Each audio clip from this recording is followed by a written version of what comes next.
I shouldn't even be telling you this, but maybe if I do, someone else won't make the same mistake I did. If you've ever thought about exploring the dark web, don't.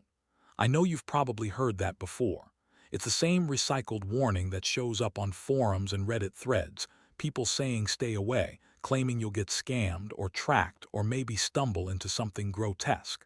That's what I thought too. Just urban legends and paranoia dressed up as horror stories. But what I'm about to tell you, it isn't one of those stories. It's not about some overpriced drugs or a scammer pretending to be a hitman. It's not about creepy videos that vanish before you can download them. This is about something else, something far worse. There's a marketplace out there. Not just a site, a marketplace. One that doesn't let people leave once they've entered. It looks like any other part of the deep web at first, cheap, ugly code, bad design, shadowy sellers. But that's just the surface. What lies beneath, that's what traps you. And once you're in, you're no longer just browsing. You've been added to their list. I wish I could tell you it's fake. I wish I could say I imagined the whole thing or that I stumbled onto some elaborate prank. But I can't, because the things I saw there followed me into the real world. And here's the part that keeps me up at night. People vanish because of it. Not in the way you're thinking, either. No news articles about missing teenagers, no dramatic FBI raids, no evidence left behind.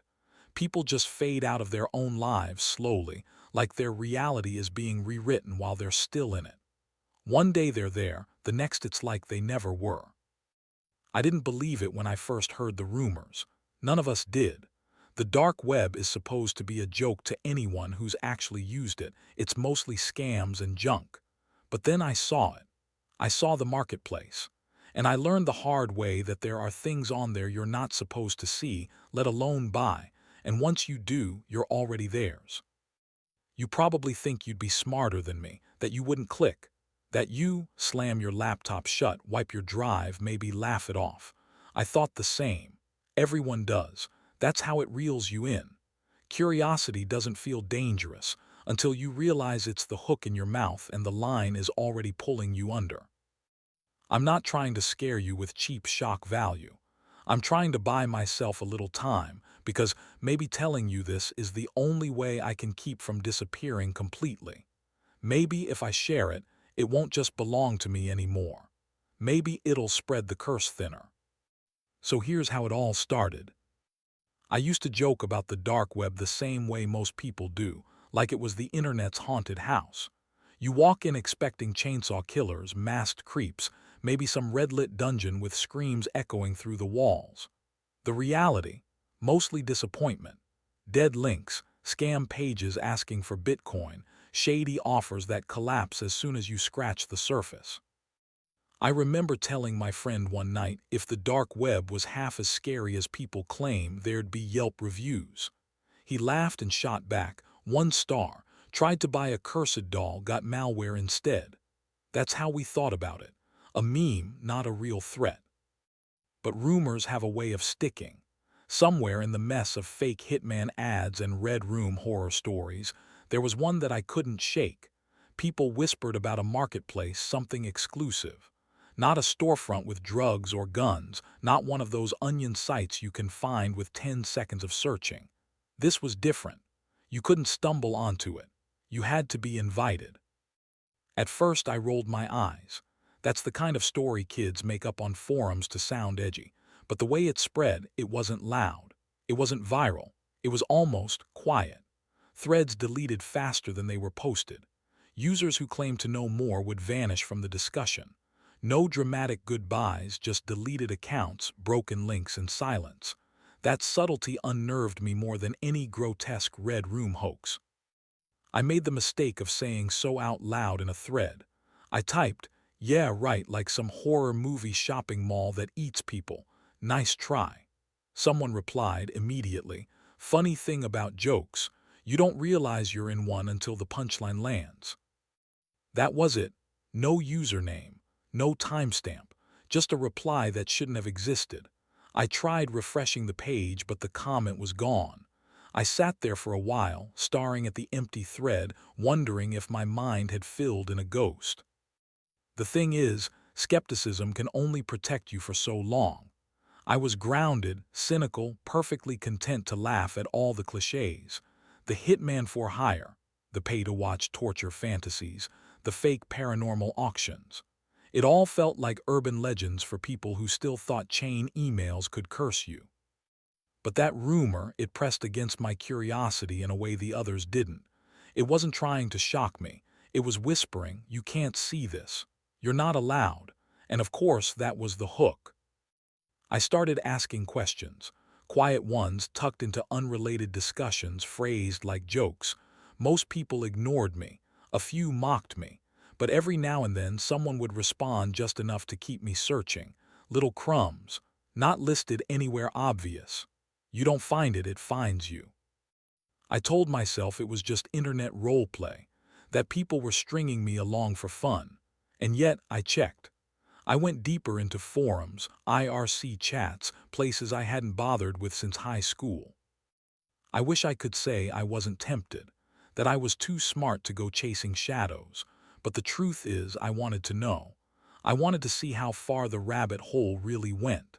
And the longer I searched, the more I convinced myself that even if it was fake, it would make a great story. Something I could brag about later. It felt like just another edgy corner of the internet. Something to gawk at, laugh about, and move on. That's what I told myself as I stayed up until 3 in the morning, scrolling through dead threads and archived whispers, half hoping I wouldn't find anything. But the marketplace wasn't listed anywhere obvious. You had to be invited. That phrase echoed in my head like a riddle I couldn't stop solving. Invited by who? How? Why me? I didn't realize then that the very act of asking was enough. That's how it begins, not with a click, not with a link, but with a question, with wanting to know, with opening the door just a crack. And then one night the invitation arrived, not in a way I can fully explain, not through some shady forum or encrypted drop. It was just there, waiting for me like it had been all along. I shouldn't have clicked, but curiosity makes fools of us all. The invitation didn't arrive like I expected. No flashy subject line, no sketchy link sitting in my inbox like a neon trap. It was quieter than that. Subtle. The message appeared in my spam folder with no sender listed, just a blank line where the address should have been, and a timestamp that didn't make sense.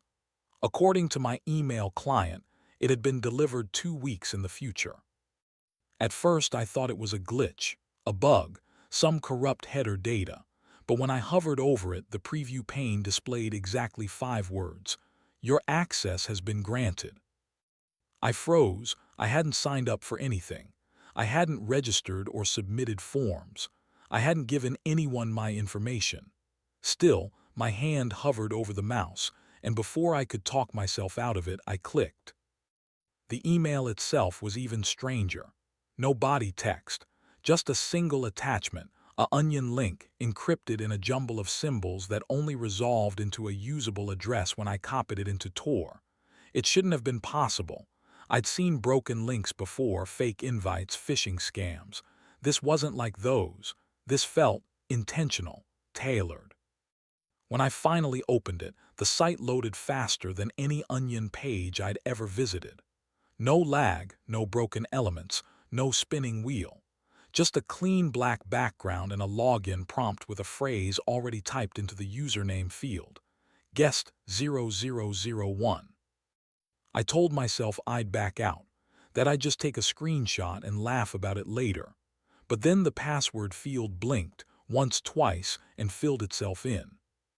The screen flashed white, then resolved into a home page. And here, the unsettling part, it didn't look threatening. Not at first. It looked boring, minimalist. A grid layout with little thumbnails and category tags, collectibles, media, experiences, services. The kind of design you'd expect from an amateur Shopify store. Except every single thumbnail was blurred, as if I wasn't supposed to see them yet. When I hovered my cursor, they twitched like the pixels were struggling to form an image. A warning banner pulsed at the top: access level, restricted. Certain LISTINGS hidden. I tried clicking collectibles. A new page loaded instantly. More blurred thumbnails except one clear as day. An item with no description, just a title, test product. The price was free. I leaned back in my chair, nervous laughter catching in my throat. This had to be staged. A prank, maybe. But the interface was too polished, too deliberate. Even the search bar unsettled me. When I clicked inside it, it auto-filled with my own name. That's when my heart really started to hammer. I exited out, but the site didn't close. My browser flickered, then returned to the home page. More categories were unlocked now, more listings visible. Organic materials, memory transfers, custom orders. And beneath each blurred thumbnail there were little notes, coded warnings like handle with care and non-returnable. It looked like any other e-commerce site, except every product stared back at me.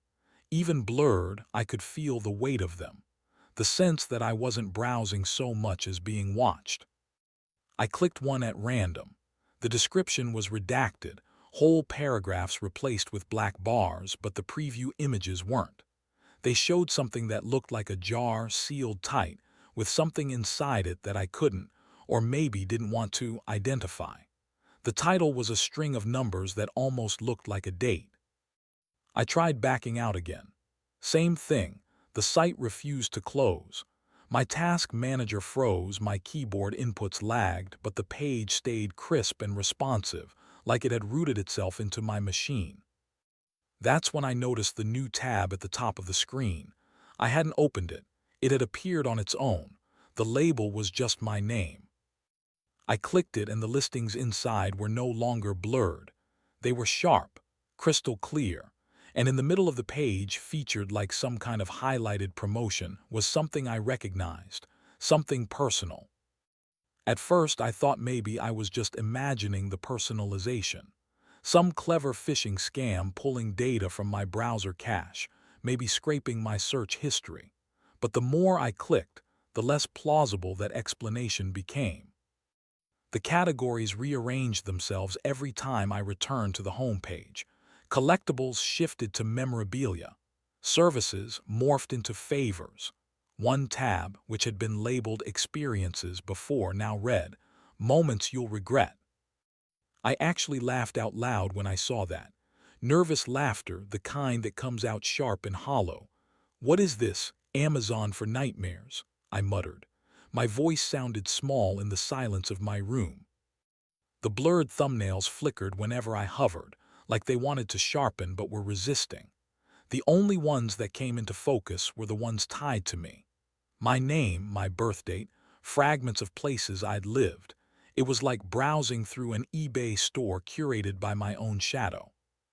A chat window popped open in the corner of the page before I even realized I clicked anything. The username was just a string of numbers. User 43. User 43, don't buy. Me what? User 43, just look, don't buy. I typed back, hands shaking slightly. Me, what is this? User 43, you shouldn't be here. Nobody should. I started to reply, but another notification appeared, overlaying the chat. New vendor message. The vendor's username wasn't a number. It was my name, my full legal name.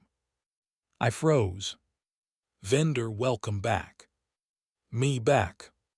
Vendor, we've been waiting. Nice place on my real street address. I nearly shoved the laptop off my desk. My throat went dry. This wasn't cached data. This wasn't a prank. Whoever or whatever was running the site knew exactly who I was. I slammed the chat window closed, but the words lingered, burned into my vision. I tried refreshing the page, even restarting my browser, but the site didn't budge. Instead, it rewarded me with new unlocked categories, ones that hadn't been there before. The red key icon sat next to them like a taunt: premium access, restricted goods, personalized orders. I knew better. I knew this was the line I shouldn't cross, but knowing and stopping yourself are two different things. There were sections I couldn't access, locked categories marked with a red key icon. I should have stopped there, but I wanted to know what was hidden. So I clicked. The new pages weren't blurred. Not anymore. They were horrifyingly clear. A section titled Organic Materials offered jars, boxes, sealed bags with labels I couldn't bear to read twice. Memory transfers displayed VHS tapes, USB drives, even old cassette reels, each tagged with names that didn't mean anything to me, at least not yet. The further I scrolled, the more the interface began to shift. The categories no longer looked like categories. They looked like doors. Black frames, stretching tall, each with a faint reflection shimmering across the surface. My cursor pulsed like a heartbeat when I hovered near them. That's when the chat box popped again. This time, 3 usernames lit up at once. User 19, User 43, User 77. User 19, don't click the doors. User 43, they'll open both ways. User 77, too late, he's already chosen. I tried to type back to ask what they meant, but the input box refused to accept my words. Instead, new text appeared as if someone else had control of my keyboard. Would you like to proceed? I hit escape. Nothing, backspace, nothing. The only button that responded was yes. The doors opened. Behind them, the products weren't just objects anymore. They were scenes. Frozen images of places I recognized. The gas station down the street, the interior of my old bedroom, the parking lot where I used to meet friends after school. Each one had a price tag. Somewhere in the back of my head, I registered the absurdity. A cursed eBay for snapshots of my life. But the absurdity didn't make it less terrifying. It made it worse. I scrolled further, hands numb on the trackpad. More listings appeared. One of them was a photo of my apartment building, taken from the alley behind it. Another showed my own living room window, the blinds half open.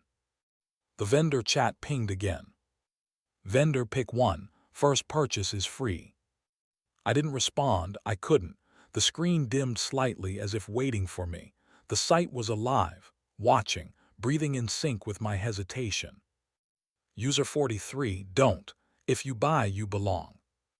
User 19, it's how it starts. User 77, he's already theirs. I sat there for what felt like hours. The air in my room thickened. The glow of the monitor painted everything in pale blue, and I swear the faint hum of the fan synced with my heartbeat. My rational brain kept trying to intervene. It's a trick, it's just data scraping, it's Photoshop. Stop romanticizing it. But that voice was weak, drowned out by the weight of the screen in front of me. There's a moment you cross in situations like this, a point of no return. I think I'd already crossed it when I clicked the link in the first place, or maybe even earlier when I first started searching. And so I did the one thing I swore I wouldn't. I moved my cursor to one of the listings, the one with my living room window. I clicked Add to Cart. When I opened the package, it wasn't what I ordered, it was worse. I should back up. After I clicked Add to Cart, the site didn't even prompt me for payment. No checkout process, no wallet address, nothing. Just a loading bar that stretched across the screen, pulsing in sync with my own heartbeat. Then, in perfect block letters, the confirmation appeared. Order received. Delivery in progress. I laughed because what else can you do? But it was shaky, hollow. Part of me thought, fine, maybe they'll email me a virus or send some dumb prank package through the mail. Worst case scenario, I'd trash it and reset my computer. That was manageable, familiar. For the next 2 days, I carried on like nothing had happened. I went to work, scrolled social media, pretended my skin wasn't crawling every time I walked past my own window. But then, on the 3rd morning, I opened my front door to leave for work and froze. There it was, a plain cardboard box sitting neatly on the doormat. No shipping label, no tape, not even a crease to suggest it had been delivered by human hands. I bent down slowly, pressing 2 fingers against the cardboard. Cold, too cold for something that had been sitting outside in the sun. Inside, I told myself it would just be junk. A novelty item, some gag gift meant to spook me. And that's when I made mistake number two. I brought it inside. I set the box on my kitchen table and tore it open. At first glance, it seemed empty. But then I saw it small, tucked into the corner of the box. A trinket. A keychain maybe, though the metal wasn't like anything I'd seen before. Too dark, too heavy, almost oily. Etched into its surface was a symbol. Not letters, not numbers, something older. Twisting lines that made my eyes ache when I tried to follow them. That's when the dread hit me full force. It wasn't the object itself. It was the realization. This was real. Whatever had happened online wasn't just data scraping or some elaborate prank. Something from that site had crossed into my physical world, and it had my address pinned perfectly enough to drop it on my doorstep without detection. I wanted to throw it away, but I couldn't. Not because I was too curious, though I was, but because I had this crushing feeling that tossing it in the trash wouldn't do anything. Like no matter what I did, it would just show up again.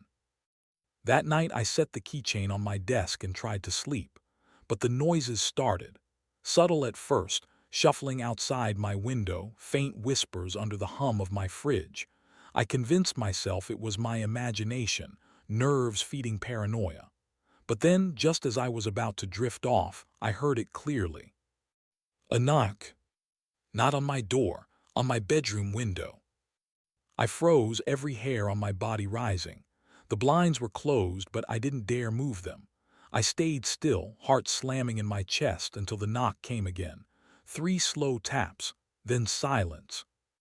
I didn't sleep that night. By morning, the keychain had moved. I'd left it on my desk, but now it sat on the windowsill as if it had been placed there carefully. The carved symbol seemed deeper somehow, sharper, though I hadn't touched it. When I picked it up, a chill ran down my arm like ice water. And for just a second, I swear I heard something. Not with my ears exactly, more like inside my head. A voice whispering words I couldn't understand. I dropped it immediately. I should have quit right then. Unplugged my computer, smashed the hard drive, left the apartment behind. But the thought clawed at me. What if that wasn't even possible? What if ignoring it just made it worse? Besides, there was still one thing I couldn't stop thinking about. The test product had been free, a trial run, a sample. Which meant it wasn't the end. It was only the beginning. I told myself I'd quit, that I wouldn't log in again, that I'd let the site rot in whatever corner of the internet it came from. But that night when I powered on my computer, the site was already there, logged in, waiting. And this time, the confirmation banner at the top didn't say guest 0001. It said my name. I wish I could tell you that after that first package I wised up, that I smashed the keychain, shut everything down and walked away. But if you've been listening carefully, you already know it wasn't that simple. Because the next time I opened my laptop, the marketplace wasn't something I visited. It was something that visited me. The browser opened on its own, full screen, no tabs, no way to minimize. The cursor moved without my hand on the trackpad, selecting categories I didn't want to see. The message at the top no longer read welcome, guest 0001. It read my full name, my address, even my work schedule. And then, beneath all of it, a line appeared that made my stomach turn. You can't log out, you're already logged in. I slammed the laptop shut, but it didn't matter. That night my phone buzzed at 3:17 a.m. A notification popped up, though I had no app by that name installed. The marketplace, new items waiting for you. I threw the phone across the room. It chimed again anyway. At work I tried to shake it off, convince myself I was just overtired. But the notifications followed me there too. My desktop computer, an old lockdown office machine with no admin access, suddenly displayed a black pop-up window. Delivery pending, don't be late. I minimized it, but when I reopened my emails, every subject line had changed. My inbox, usually clogged with memos and spam, now carried a single repeating phrase. "We see you, we see you, we see you." I nearly screamed, but then my boss walked past, asking for reports like nothing was wrong. That's the cruelest part. To everyone else, life looked normal. Morning coffee, pointless meetings, small talk about the weather. Meanwhile, my reality was splintering. That night, I made another mistake. I opened the chat window on the marketplace. The usernames flickered constantly, like they weren't static accounts but placeholders, numbers, glyphs, shifting strings of code. Still, they typed fast, desperate. User 47, don't order again. That's how they mark you. User 12, too late. Once you click, you're theirs. User 99, please, if anyone knows how to leave. The message cut off mid-sentence. Their username blinked, then vanished entirely as if it had been erased. I stared at the empty space where their words had been, heart pounding. And then another message appeared, this one in red. Vendor, don't talk to them. They're not here anymore, but you are. I slammed the laptop closed again. This time I didn't reopen it. The following days blurred.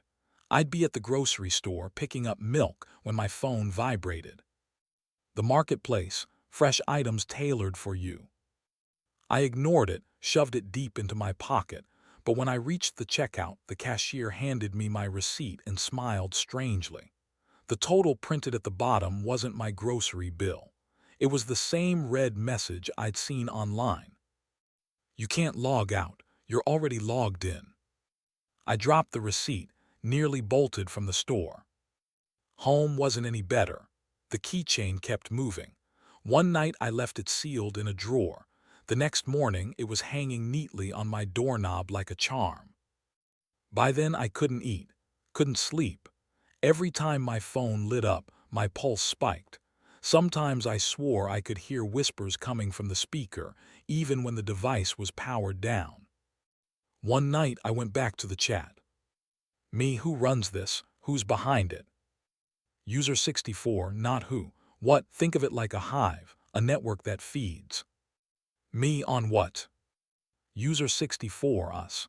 Every click, every look, every purchase, it learns you, becomes you, until there's nothing left to separate. I wanted to ask more, but before I could, the vendor appeared again. Vendor, careful. Curiosity makes fools of us all. Then a file transfer request popped up automatically. I didn't accept it. I didn't have to. It downloaded itself. The file name, my own. By then I was unraveling.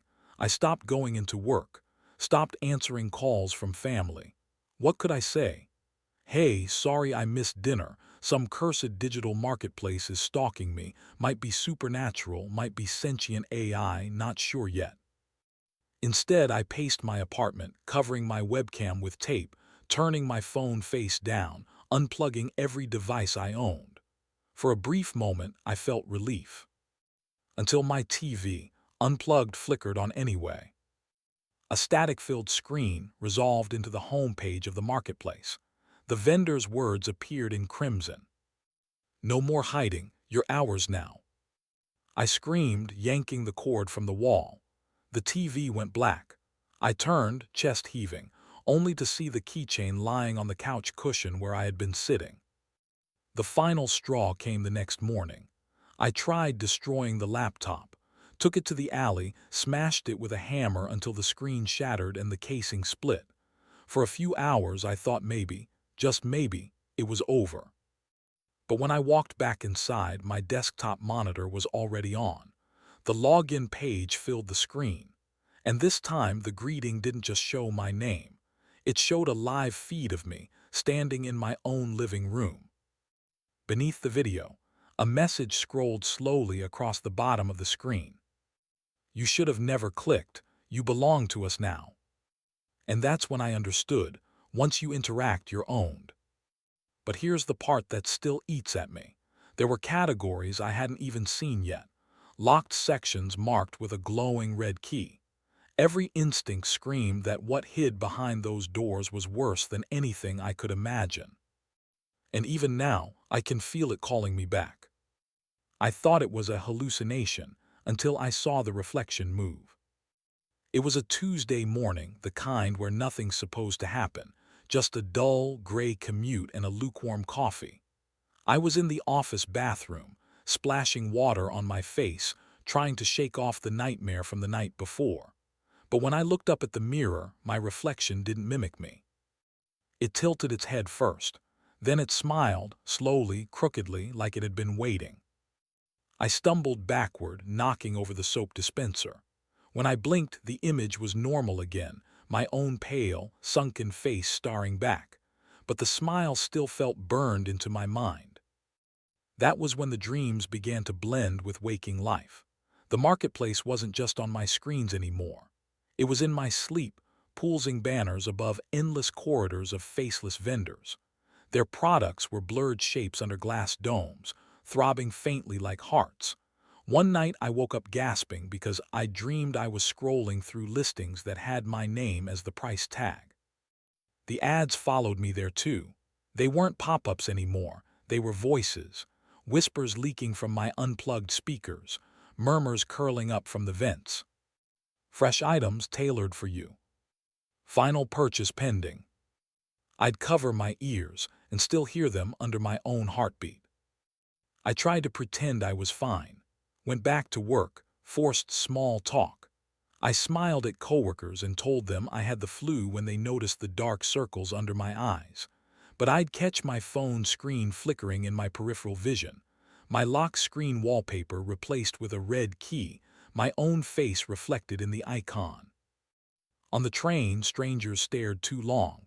Some of them held their phones at chest height, tilting them toward me. Snapshots for an invisible catalog. One afternoon, I overheard two colleagues whispering by the copier.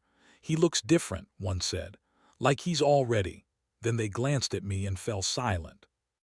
Already what? I wanted to scream. Sleep became impossible. I jolt awake at 2 a.m. with the sense someone was standing over me.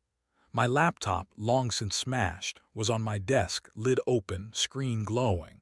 The marketplace homepage pulsed like a living thing. There was a new banner at the top now. Final purchase pending. No price, no item description, just my username. I slammed it shut, but the words still burned behind my eyelids. The whispers that night weren't whispers anymore. They were my own voice repeating. "You are the product, you are the product." That's when something inside me cracked. I tried to ignore it, tried to pretend it was just some sick game, but now even my reflection wasn't mine. My dreams weren't mine. My life wasn't mine. And the worst part, some part of me wanted to click, wanted to see what the final purchase really was. I knew then, if I didn't tell someone, I'd vanish like the others. So here I am telling you. Because maybe, if I get this out fast enough, it won't claim me completely. And maybe, just maybe, you'll know how to stay out before it finds you. If you're hearing this, it's already too late. I used to think writing this down would free me, that confession might cut the cord between me and the marketplace. But now I'm not so sure, because the moment I started speaking to you, the notifications stopped. The whispers went quiet. The mirror stayed still. For the first time in weeks, I feel almost calm. Almost. Because calm isn't the same as safe. And there's a part of me that wonders if this isn't freedom at all, just the next stage of the trap. You've been curious, haven't you? The title drew you in. The warning at the beginning didn't scare you off. You wanted to know more. And that's exactly how it started for me. A rumor, a click, a harmless little story about a place you weren't supposed to go. That's how it always starts. I don't know if telling you will save me or doom you. Maybe both.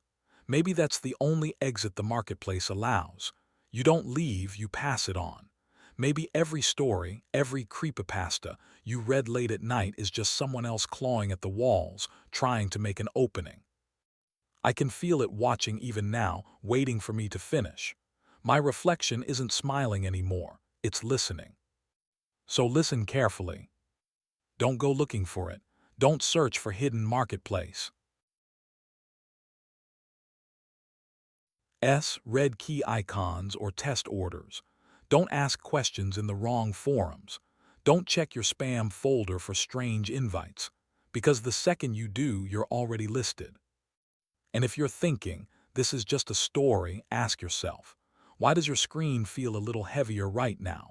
Why does your phone vibrate when you're sure you muted it? Maybe this isn't just my confession. Maybe it's yours now too. I don't know if I'm escaping, or if I've just handed it your name instead of mine. Either way, the marketplace is open. And it's waiting,